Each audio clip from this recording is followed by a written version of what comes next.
시작됐네. 우리 주님의 능력이 나의 삶을 다스리고 새롭게 하네. 자유하네. 죄와 사망으로부터 나의 삶은 변하고나 충만하네. 은혜로다 주의 은혜 한량없는 주의 은혜 은혜로다 주의 은혜 변함없는 신실하신 주의 은혜.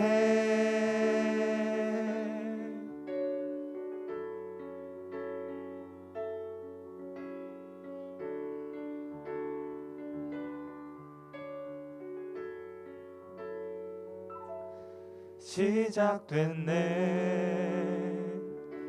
우리 주님의 능력이 나의 삶을 다스리고 새롭게 하네. 자유하네. 죄와 사망으로부터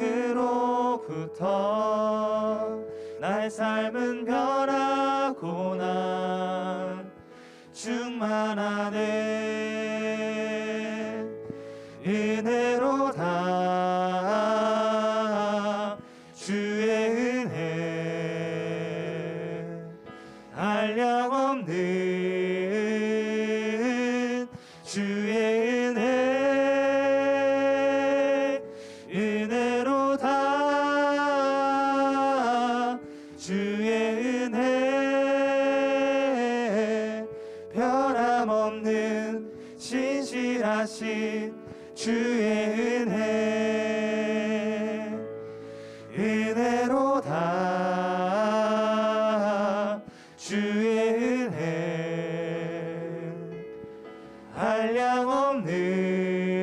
한량없는 주의 은혜 은혜로다 주의 은혜 변함없는 신실하신 주의 은혜.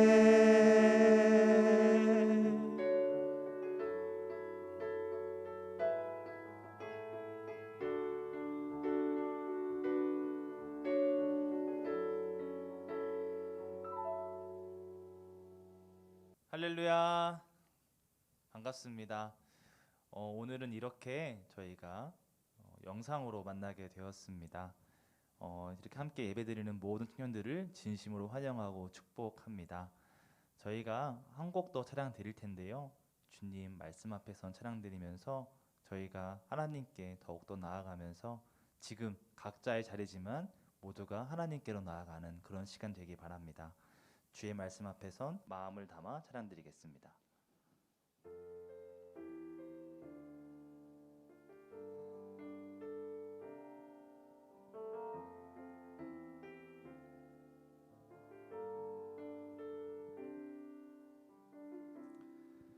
주의 말씀 앞에선 당신은 참된 예배자 그토록 찾으시던 하나님의 기쁨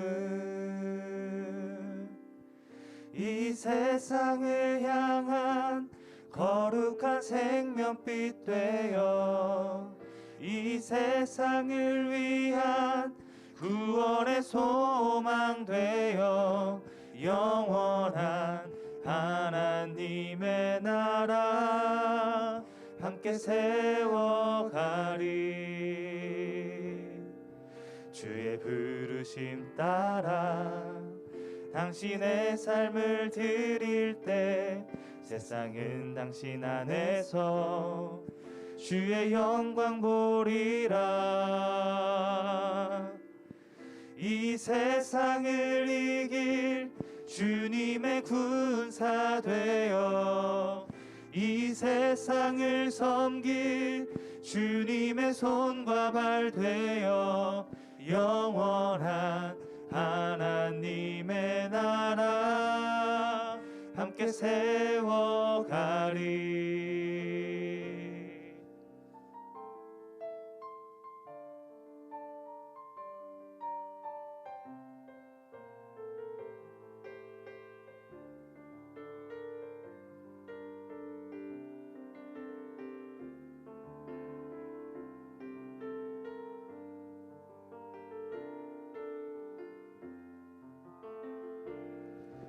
이 세상을 향한 거룩한 생명빛 되어 이 세상을 위한 구원의 소망 되어 영원한 하나님의 나라 함께 세워가리.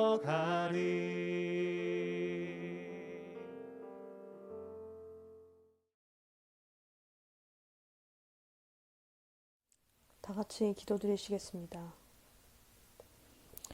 하나님 아버지, 이 시간에 이렇게 예배드릴 수 있게 하심을 감사드립니다. 상황이 좋지 않아져서 또 이렇게 영상으로밖에 드릴 수 없지만 그럼에도 불구하고 감사드립니다. 모든 청년들의 한 사람 한 사람 위치가 다르고 겪는 삶이 다르겠지만 주님께서 가장 원하시는 것이 매일의 삶에서 주님과의 대화, 기도, 묵상임을 우리가 잊지 않게 도와주세요. 청년의 때에 우리가 준비되어 있지 않으면 시간이 지나면서 점점 더 바빠지고 혼란스러운 세상 속에서 점점 더 쉽게 주님을 뒤로 미루게 될까봐 겁이 납니다. 주님 잊지 않게 도와주세요. 주님, 매일의 시간이 빠르게 흘러갑니다. 우리 반복되는 일상 속에서 우리 삶의 행동하고 반경은 그렇게 넓지 않습니다. 그렇지만 그 가운데에서도 오늘의 나에게 허락하시는 일들을 하나씩 이뤄가는 우리가 되게 도와주세요. 주님, 코로나로 인한 여파가 길어지면서 많은 사람들이 지쳐가고 힘들어지고 있습니다.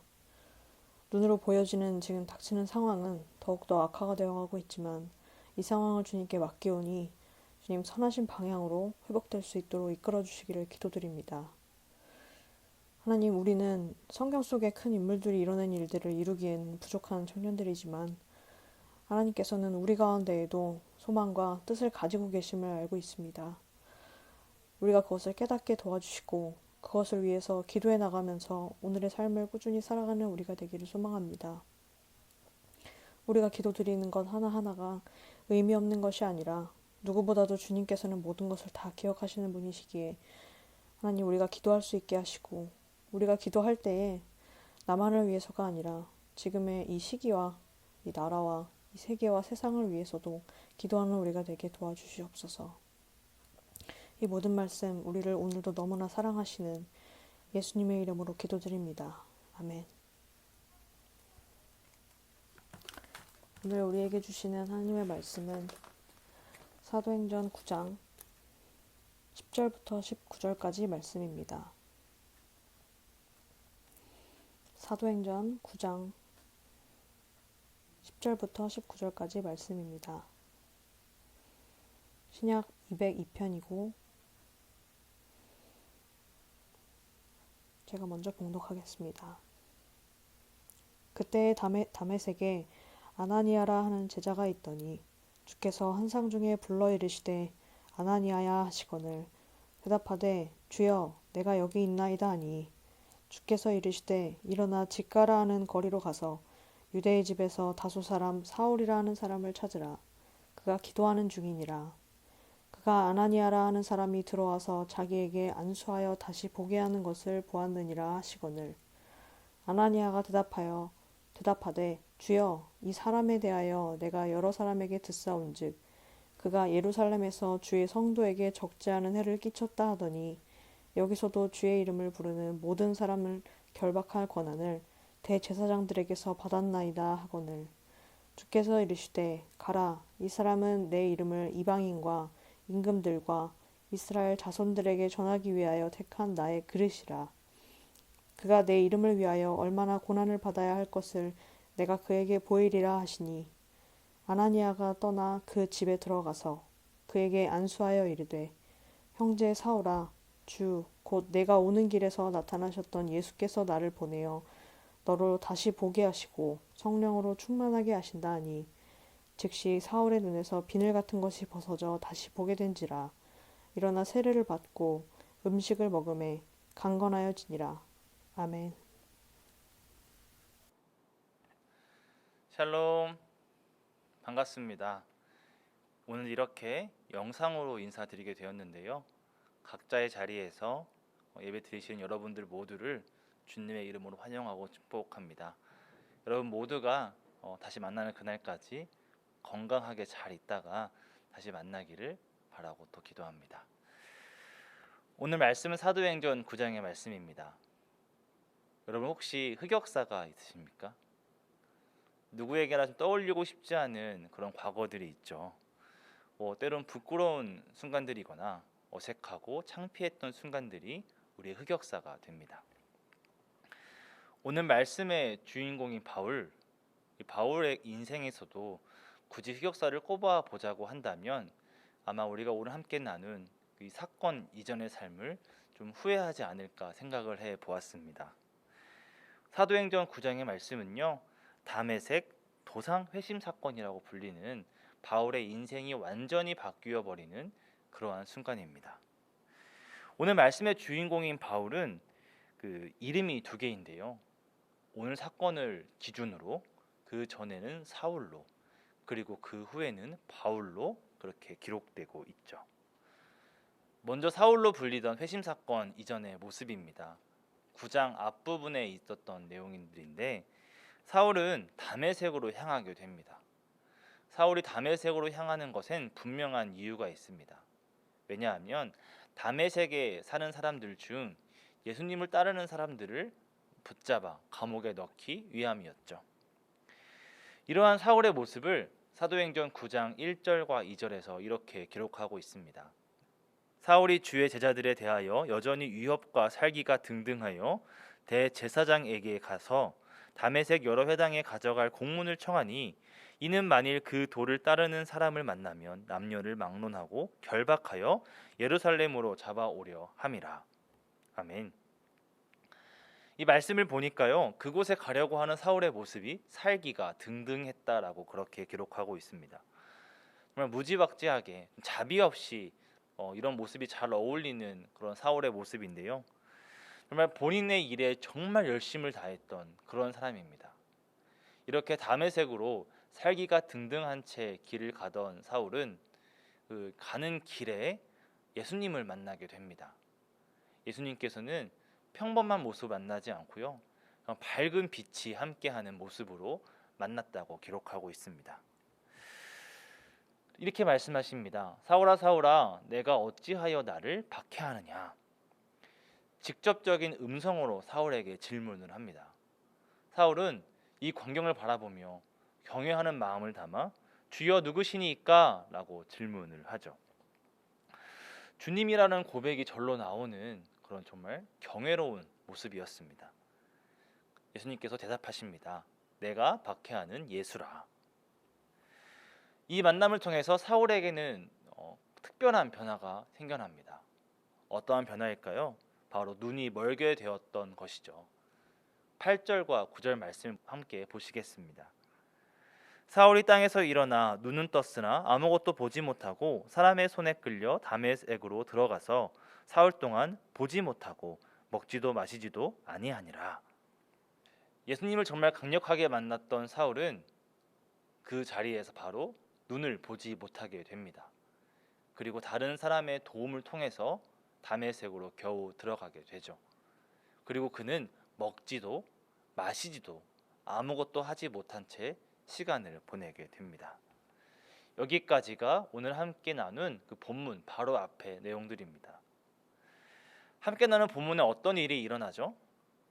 예수님께서 아나니아라고 하는 사람 찾아가서 바울을 만나도록 권면하십니다. 그리고 바울은 그 만남을 통해서 두 번째 이름 바울로 불리게 되었고요. 눈을 다시 보게 되었다.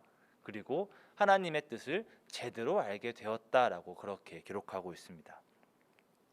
우리는 바울이 다시 눈을 보게 되었을 때 그 모습을 집중해서 함께 나누어 보고자 합니다. 18절의 말씀을 한 번 더 봉독하시겠습니다. 즉시 사울의 눈에서 비늘 같은 것이 벗어져 다시 보게 된지라 일어나 세례를 받고, 눈에 씌워져 있던 비늘 같은 것이 벗겨지면서 새롭게 보게 되었다라고 그렇게 기록하고 있습니다. 이 비닐이 벗겨지면서 바울의 삶이 사울에서 바울로 완전히 다른 삶을 살게 된 것입니다. 이것은 잠시 변한 게 아니라 완전히 변하였다라고 그렇게 기록하고 있습니다. 왜 성경 속에서 단순하게 눈이 보이지 않았다, 그러다가 다시 보게 됐다라고 이렇게 기록하지 않고요. 무언가 덮여 있던 것이 벗겨졌다라고 이렇게 기록하고 있을까? 사울이란 사람이 예수님을 만나고 바울이 되는 사건, 이 사건을 통해서 눈의 비늘이 벗겨지면서 바울은 예수님의 뜻을 따르기를 그때부터 다짐했고요. 예수님의 복음을 전하는데 온 힘을 쏟게 됩니다. 그리고 정말 중요한 것은 이러한 첫 번째 단계가 바로 눈이었다는 것이죠. 그리스도인이 예수님을 만나고 예수님을 따르기 시작할 때 가장 먼저 변화되어야 하는 것은 바로 눈입니다.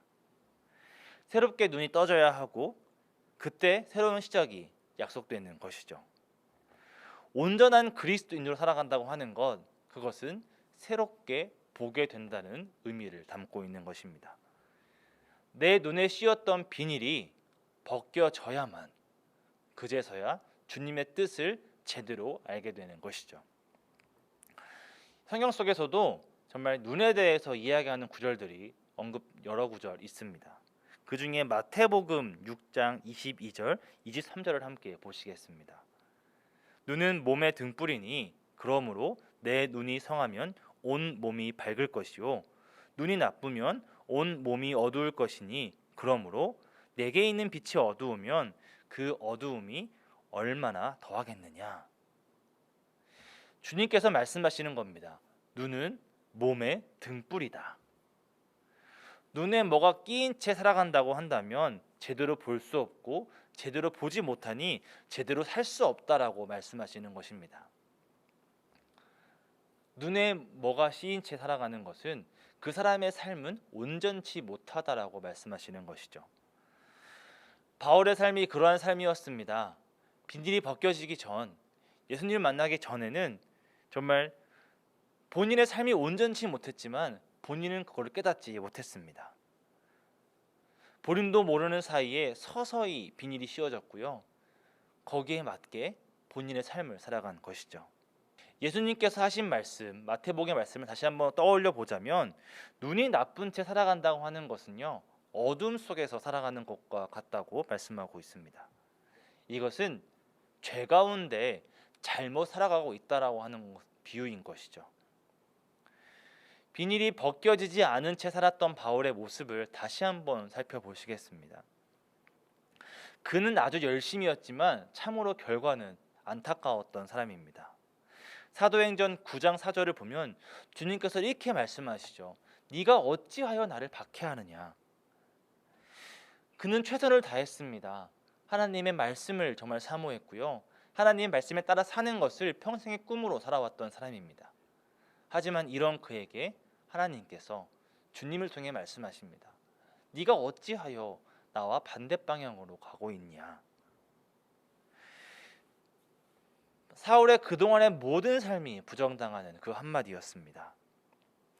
최선을 다했지만, 열심을 다했지만 그 열심이 옳지 못한 방향이었다고 하는 것입니다. 바울에게 씌워졌던 비닐이 무엇일까? 말씀을 보면 바울에게 씌워졌던 비닐은요, 본인도 모르는 사이에 서서히 씌워졌고요. 수많은 교육과 수많은 환경을 통해 만들어졌던 비닐이었습니다. 율법의 비닐, 종교의 비닐, 자신의 위치라고 하는 비닐. 가장 당시에 최대의 교육을, 최고의 교육을 받은 바울에게도 그러한 비밀은 서서히 생겨났던 것입니다.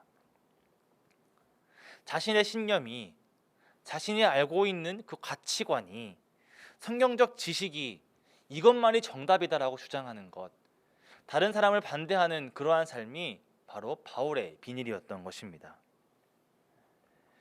그리고 그로 인해서 눈앞에 계신 예수님을 바로 알지 못했던 것입니다.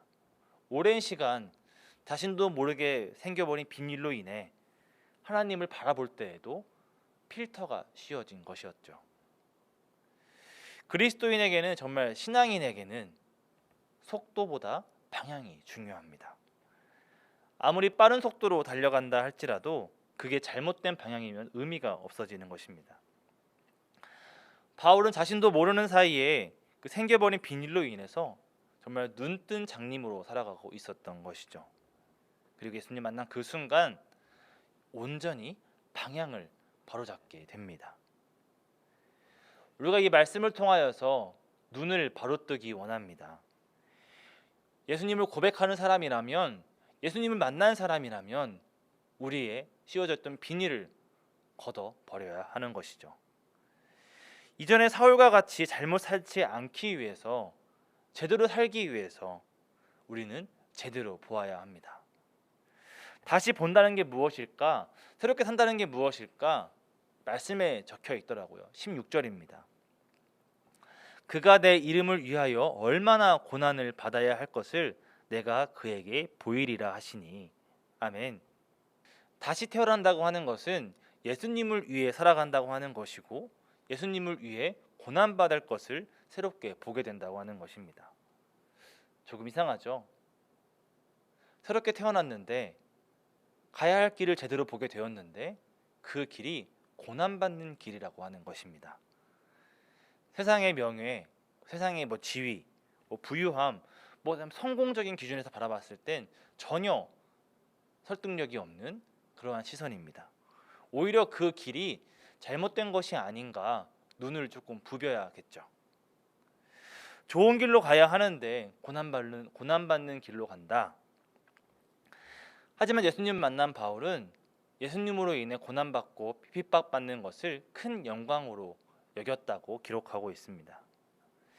새로운 눈으로 볼 때 예수 그리스도를 위해 헌신하고 그분을 위해 사용되는 것만큼 정말 가장 가치 있는 일, 흔히 이야기하는 성공의 길이 이것밖에 없음을 깨달았던 것이죠. 영적인 눈에서 볼 때 그 일이 가장 가치 있는 일이었기 때문입니다. 이렇게 바울이 새로운 삶을 얻게 되고 그는 모든 평생을 예수님을 위해 헌신하는 데 사용했습니다. 그리고 정말 다양한 박해, 핍박을 경험하게 되죠. 그런데 그가 말하길 고린도 후서에서는 이렇게 고백하고 있습니다. 12장 10절 말씀입니다. 그러므로 내가 그리스도를 위하여 약한 것들과 능욕과 궁핍과 박해와 공고를 기뻐하노니 이는 내가 약한 그때의 강함이라. 바울은 온갖 고난을 당했는데 그것을 영광으로 고백하고 있는 모습입니다. 누가 보더라도 옆에서 지켜본 바울의 모습은 힘들고 슬퍼해야 하고 본인을 좀 많이 후회를 해야 하는데, 주저앉아 원망해야 하는데 전혀 그렇지 않고 영광으로 여기며 기뻐하고 있다라고 기록하고 있는 것이죠. 왜냐? 새로운 관점, 새로운 시각을 그에게 주셨기 때문입니다. 빌립보서 3장에서 또 이런 유명한 고백이 있습니다. 모든 것을 해로 여김은 내 주 예수를 아는 지식이 가장 고상하기 때문이다. 예수 그리스도가 가장 귀하니 이전에 우리를 지탱하던 삶, 모든 지식, 모든 율법, 모든 출신 이런 것들은 다 유익하지 않다라고 고백하는 장면인데요. 여러분들에게 요즘 이게 인기가 있는 것인지 모르겠지만 전에는 안경에 색을 넣어서 쓰는 것이 좀 유행이었습니다. 그래서 노란색이나 푸른색을 넣어서 은은하게 안경을 쓰기도 했죠. 우리는 그것을 색안경이라고 불렀습니다. 색안경이 익숙하지 않으신 분들은 선글라스를 떠올리셔도 되는데요. 눈을 보호하고자 까맣게 색을 입힌 안경을 쓰게 되면 세상은 어둡게 보입니다. 내가 바라보는 세상은 원래의 색과는 다른 색으로 보게 되는 것이죠. 이 한국 관용 표현에 색안경을 끼고 보다라는 말이 있습니다. 색안경을 끼고 세상을 바라본다면 어떤 사람이 다른 사람이나 상황을 바라볼 때 좋지 않은 감정이나 편견을 갖고 보는 것을 이야기하는 것이죠. 그래서 불편하다, 그리고 좀 기분이 나쁘다라고 하는 감정들이 드러나기도 합니다. 예전에 사울이 그러했습니다. 색안경을 끼고 그리스도인을 바라봤고요, 그리스도인들을 좋지 않게 평가했고 감옥에 집어넣었던 것이죠. 하지만 그는 자신의 눈에 색이 씌인 것을 알지 못했습니다. 그저 자신이 바라보는 것이 옳다라고 생각을 했죠. 그 결과 예수님 믿는 자들을 심하게 박해하였고 예수님을 부인하는 삶을 살아가게 되었습니다. 하지만 예수님께서는 바울을 만남으로써 바울에 씌워져 있던 색안경을 벗겨 주셨습니다. 그리고 제대로 세상을 보게 되었습니다.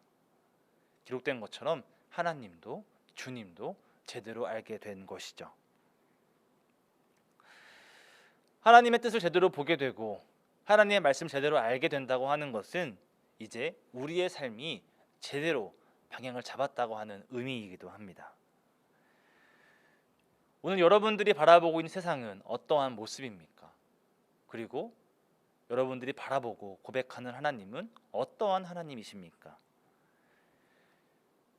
우리 청년들에게도 이렇게 비닐이 벗겨지는 사건이 주님을 만나게 됨으로써 일어나기를 간절히 소망합니다. 우리의 눈에 씌어져 있던 비닐은 아마 환경에 따라 각각 다를 것입니다.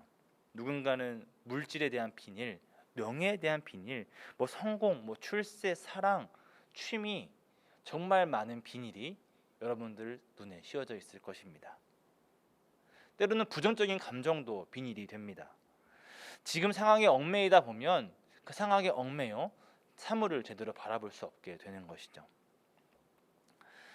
그래서 우리가 정말 결단하면서 바울처럼 사울이 바울이 됐던 것처럼 내가 그 다른 것에 주님을 함께 보는 것이 아니라 온전히 주님만을 바라보겠노라고 결단하며 또 내가 주님으로 인해서 새롭게 하나님을 바라보고 지금 이 상황이 정말 주를 더욱더 바라볼 수 있는 상황임을 고백하는 그런 기간이 되기를 간절히 소망합니다.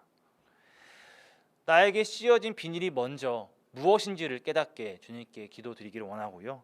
그리고 주님의 은혜로서 그 비닐이 완전히 벗겨져서 새로운 삶을 그리고 새로운 기쁨을 누리는 여러분 되기를 간절히 소망합니다. 기도하겠습니다.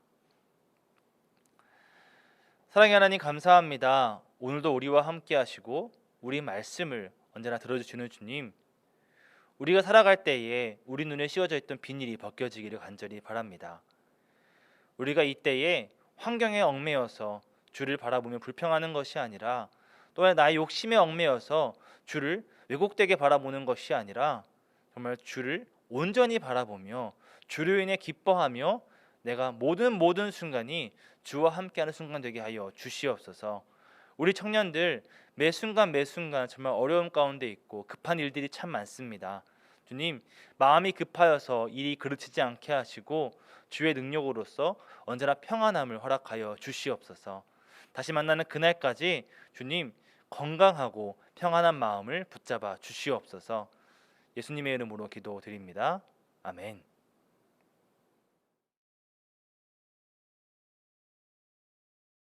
광고 시간입니다. 먼저 이렇게 함께 예배하는 여러분들을 주님의 이름으로 환영하고 축복합니다. 저희는 계속 유튜브를 통하여서 예배를 함께 하고 있고요.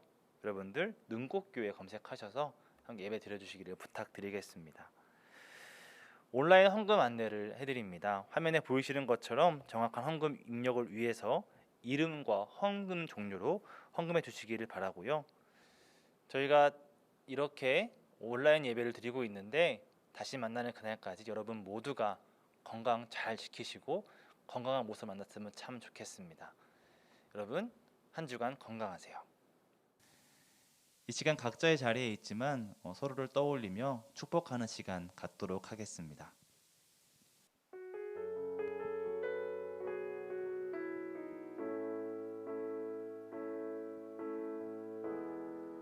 주님의 사랑이, 주님의 은혜가 이곳 가운데에 흘러넘치기를, 주의 사랑하는 자녀들의 삶 속에 주의 축복이 함께하기를, 주의 향기만이 전해지기를. 사랑하고 축복합니다. 우리 함께 결단 찬양 부른 후에 축도로 예배 마치도록 하겠습니다.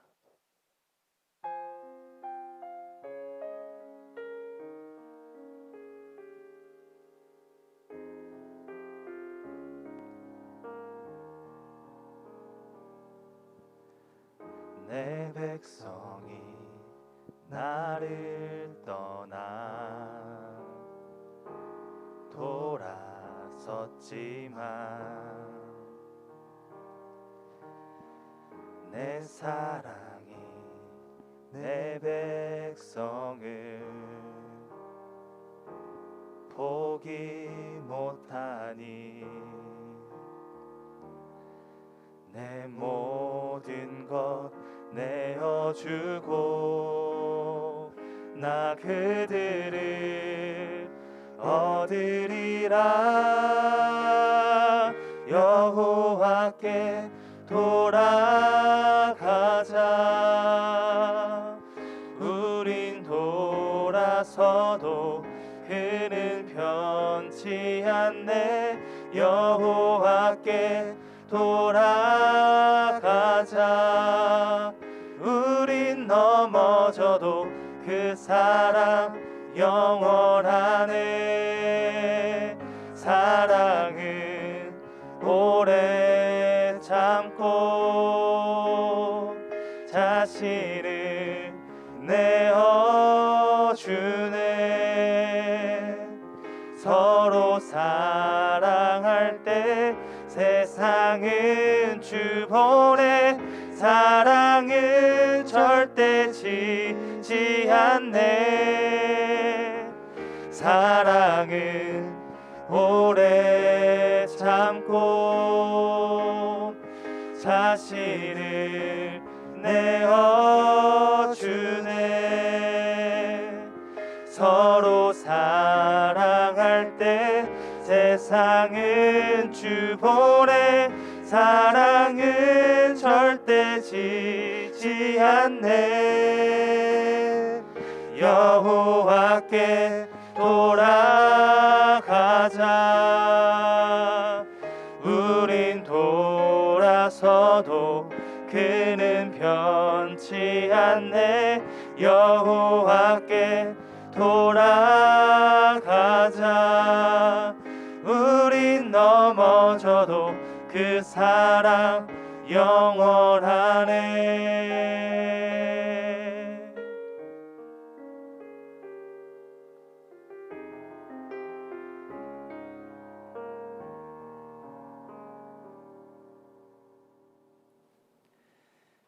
지금은 우리 구주 예수 그리스도의 은혜와 하나님의 사랑하심과 성령님의 인도하시고 함께하시는 귀한 역사가 내 눈의 비닐이 벗겨짐으로 주를 새롭게 보게 하고 새로운 삶을 살겠노라고 결단하는 우리 청년들의 머리 위에 지금부터 영원까지 함께하시기를 간절히 축원합니다. 아멘.